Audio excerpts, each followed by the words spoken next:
Radvilos, Sapiegos, Chodkevičiai – tai elitinės išgarsintos mūsų Lietuvos didžiosios kunigaikštystės istorijos giminės. Tačiau šalia jų rikiuojasi ir kiti, gal ne taip gerai pažinti, bet daug įtakos turėję valstybingumo raidoje giminių atstovai. Pavyzdžiui, Olelkaičių giminė geriau žinoma Ukrainoje, Baltarusijoje nei Lietuvoje, nes jų pirmtakai veikė būtent tose teritorijose. XVI amžiuje pagal valdų didumą tarp Lietuvos didžiosios kunigaikštystės didikų ši giminė užėmė 4. vietą. Olelkaičiai buvo Gediminaičių dinastijos Slucko kunigaikščių giminė.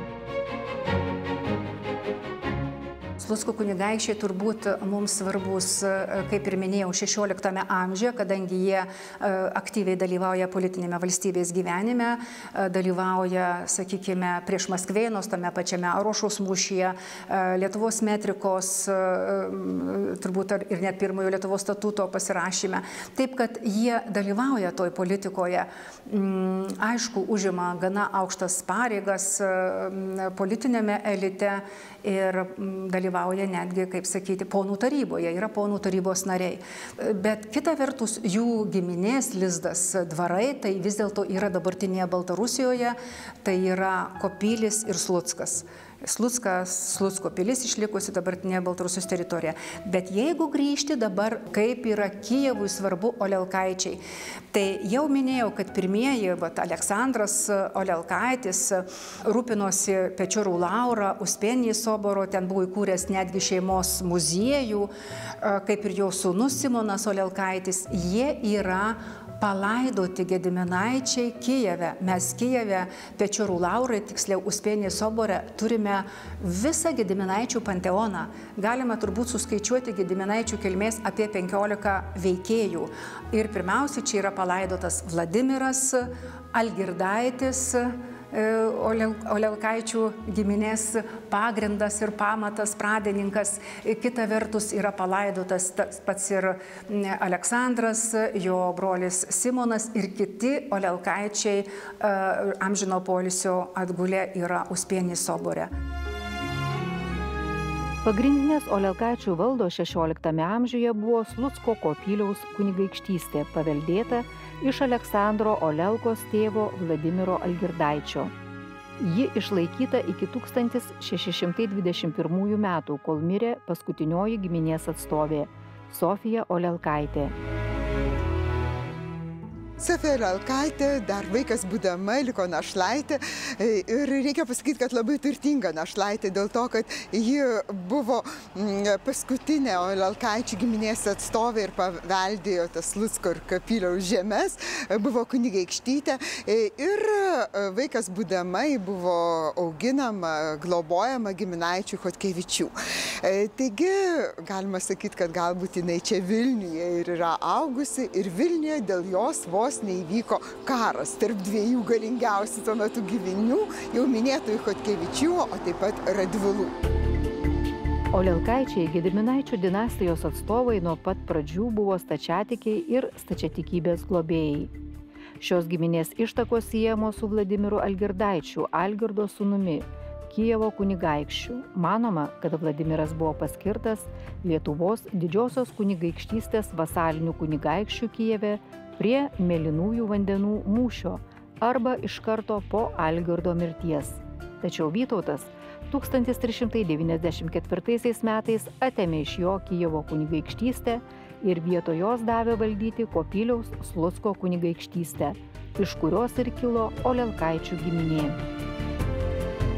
Tai yra Gediminaičių kilmės, dinastinės kilmės kunigaikščiai, tiksliau kilę iš Gedimino sūnaus Algirdo, arba dar tiksliau iš Algirdo sūnaus Vladimiro, tai yra pirmosios žmonos, Tverės kunigaikštytės Marijos sūnus Vladimiras. Ir apskritai su Algirdo politika, užsienio politika galime matyti Olelkaičių atsiradimą Lietuvos didžiosios kunigaikštijos istorijoje. Kaip žinia, Algirdas laimėjo mūšį prie Mėlynųjų vandenų ir iš tikrųjų keitėsi geopolitinė situacija, nes tuo metu Kijevo kunigaikštystė arba Kijevo žemės priklausė Lietuvos didžiajai kunigaikštijai ir Algirdas vykdė čia savo politiką. Pasodino į sostą vietoj Gediminaičio Teodoro, pasodino savo sūnų Vladimirą. Ir štai Vladimiro asmenybė yra labai svarbi visai tolimesniai giminiai, kadangi iš Vladimiro kildinami Olelkaičiai, iš Vladimiro kito sūnaus Jono Vladimiraičio kildinami Bielskiai ir dar trečias sūnus Andrėjus. Tai štai Vladimiras yra ypatingai mums svarbi asmenybė, kadangi jis buvo, kaip sakyti, Lietuvos didžiosios kunigaikštijos Kijevo kunigaikštis ir kartu vykdė tokią konfesinę politiką. Rūpinosi Kijevo metropolito Kiprijono buvimu, jį rėmė, bet vėl reikia matyti politiką, kas atsitiko su Vladimiru. Kaip žinia, Vytautui atėjus į valdžią, Vytautui reikėjo atgauti savo tėvoniją Trakus, o Trakai buvo atiduoti Skirgailai. Tai štai reikėjo padaryti tokią, kaip sako, šachmatų lentoj rokiruotę ir Jogaila pasitarė su Vytautu, iš Kijevo patraukė Vladimirą, suteikdami jam Kopylio kunigaikštystę ir manoma, kad tuo metu galėjo gauti ir Slucko kunigaikštystę. Ir aišku, Kijevas atiteko Skirgailai, tik aišku neilgai, kaip žinia, jis greitai buvo nunuodytas. Tai štai ta politika, aišku, pirmiausiai Vladimirą reikia dar vertinti turbūt kaip Olelkaičių giminės pagrindą, pamatą. Olelka Aleksandras, vyriausias Kijevo kunigaikščio Vladimiro Algirdaičio sūnus, iš tėvo kartu su Kopyliumi paveldėjo ir kuklų politinį statusą. Olelka sugebėjo jį pakelti 1417 metais, kai vedė Maskvos didžiojo kunigaikščio Basilijaus I ir Sofijos Vytautaitės dukterį. Nuo to laiko šaltiniuose atsiranda duomenų apie jo dalyvavimą svarbesniuose politiniuose įvykiuose. Olelka nekartą dalyvavo perversmuose prieš Žygimantą Kęstutaitį, vėliau prisidėjo prie Jono Goštauto vadovaujamų didikų, perėmusių valdžią Lietuvoje ir didžiuoju kunigaikščiu iškėlusiu Kazimierą Jogailaitį.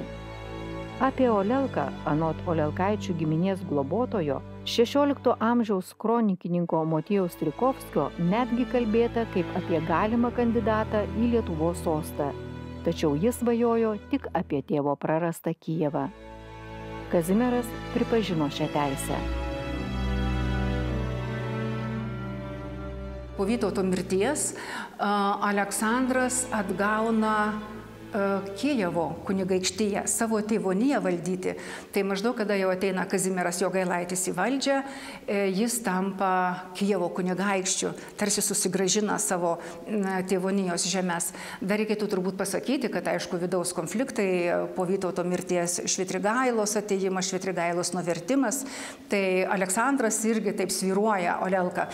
Iš pradžių remia Švitrigailą, po to pereina į Žygimanto Kęstutaičio pusę, po to vėl grįžta prie Švitrigailos, tada Žygimantas Kęstutaitis uždaro jį, žodžiu, Kernavėje į kalėjimą. Nukentėjęs buvo, tai tik tai būtent prie Kazimiero Jogailaičio jis atgauna savo turėtas ankstesnės pozicijas. Ir ką jis veikia? Aleksandras Olelka, arba Aleksandras Vladimiraitis, Olelkaitis, kitaip tariant, jis valdė Kijevą iki 1454 metų. Kazimieras Kijevą grąžino Olelkai dar 1440 metais ir 1441 metų pradžioje, kai su sūnumis atvyko pas jį į Vilnių, bei nusižeminęs ponų tarybos akivaizdoje paprašė grąžinti buvusias tėvo valdas. Kijevą Olelka valdė iki pat mirties, aktyviai rėmė Lietuvos stačiatikių bažnyčią savo valdose ir už jų ribų. Palaidotas Kijevo Pečiorų Lauroje, o valdžią Kijeve sėkmingai sugebėjo perimti jo sūnus Simonas. Aleksandras Olelkaitis turėjo du sūnus, Simoną ir Mykolą. Ir štai Simonas Olelkaitis, tai irgi, galima sakyti, pralenkia net tėvą savo žinomumu, nes būtent jis irgi toliau tęsė tėvo politiką, konfesinę politiką, rūpinasi Pečiorų Lauros vienuolyno būklę, remia būtent Uspenijės soboro, užsiima remonto darbais arba restauravimo darbais ir netgi yra išlikęs 1470 metų toksai bareljefas triptikas, kuriame paminėta, kad Uspenijės soborą restauravo, rėmė, fundavo Simonas Olelkaitis, mūsų geradaris, tėvonis ir panašiai. Tai iš tikrųjų labai svarbus ženklas, kuris byloja tiek apie Simono Olelkaičio, tiek apie jo tėvo būtent buvimą Kijeve. Ką reikėtų dar apie Simoną Olelkaitį pasakyti, kad jis buvo išsilavinęs, protingas, rėmė Kazimiero politiką. Iš tiesų, turėjo vienintelį sūnų Vasilijų, kurį norėjo palikti jam savo tėvoniją, Kijevo kunigaikštiją. Bet čia reikia dar pabrėžti, kad Simonas Olelkaitis gavo valdyti Kijevą išimties teise. Tai yra Kazimierui leidus, kunigaikščiui sutikus, iki jo mirties. Kazimieras Jogailaitis, pasinaudojęs progą, atėmė Kijevo kunigaikštystę iš Olelkaičių ir pavertė ją vaivadija. Šis sprendimas sukėlė Lietuvos pietinių sienų gynybos sistemos griūtį. Po Simono mirties paskirto Martyno Goštauto kaip kataliko ir ne kunigaikščio nenorėjo pripažinti stačiatikiai kijeviečiai, kurie Kijevo vaivadą reikalavo skirti jo brolį Mykolą Olelkaitį ar kitą kunigaikštiškos kilmės stačiatikį. Vyko ir daugiau nepasitenkinimo tarp stačiatikių, kuriuos dar kartą siekė perkrikštyti jėga. Olelkaičiai iš tikrųjų buvo kunigaikščiai, aišku, stačiatikiai, bet jie buvo rėmė bažnytinę uniją.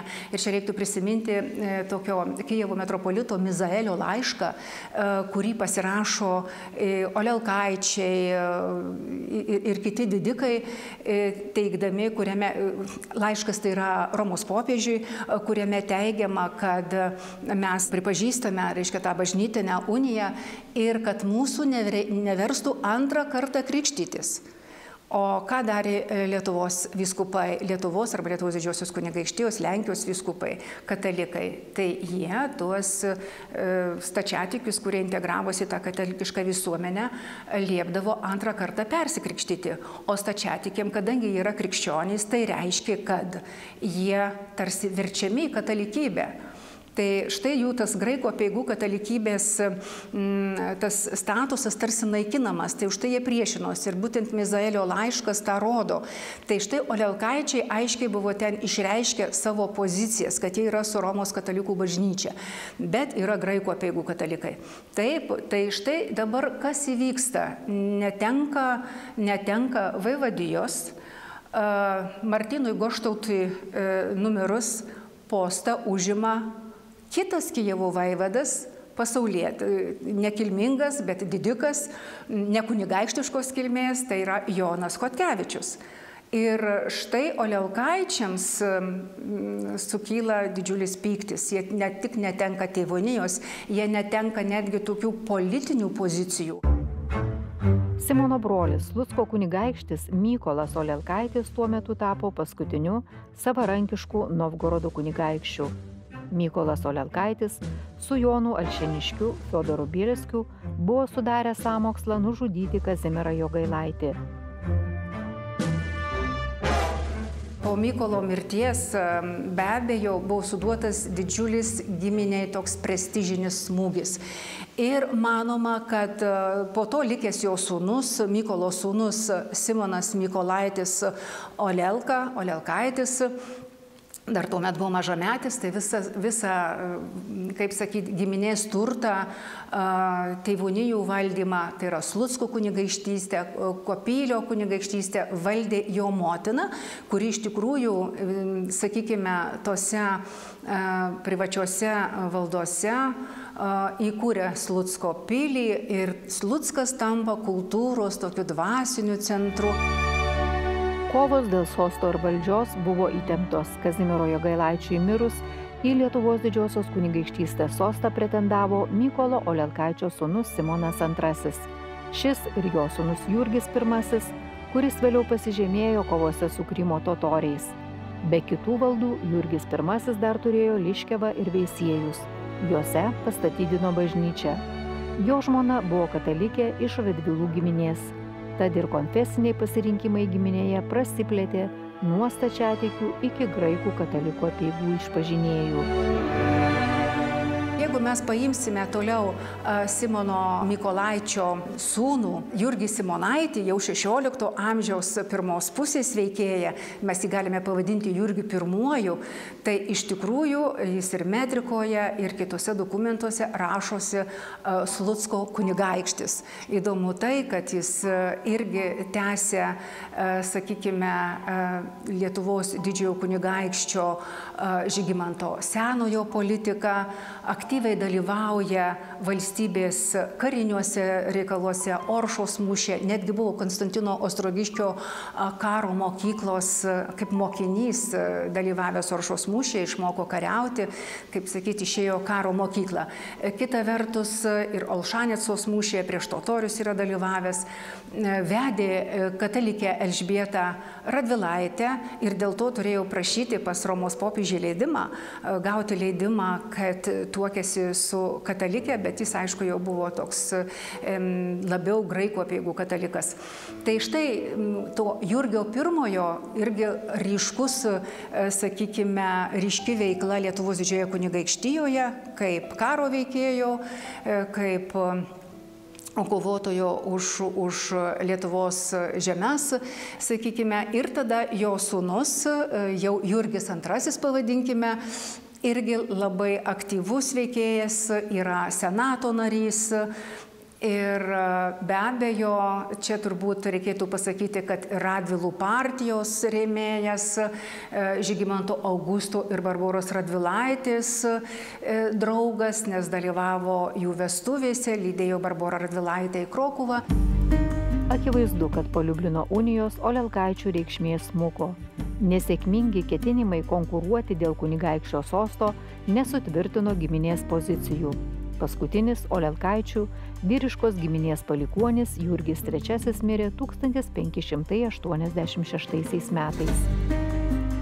Keičiasi situacija po Liublino unijos su Slucko kunigaikščiais, sakykime, arba Olelkaičiais Slucko kunigaikščiais po Liublino unijos, nes jie netenka savo politinių pozicijų.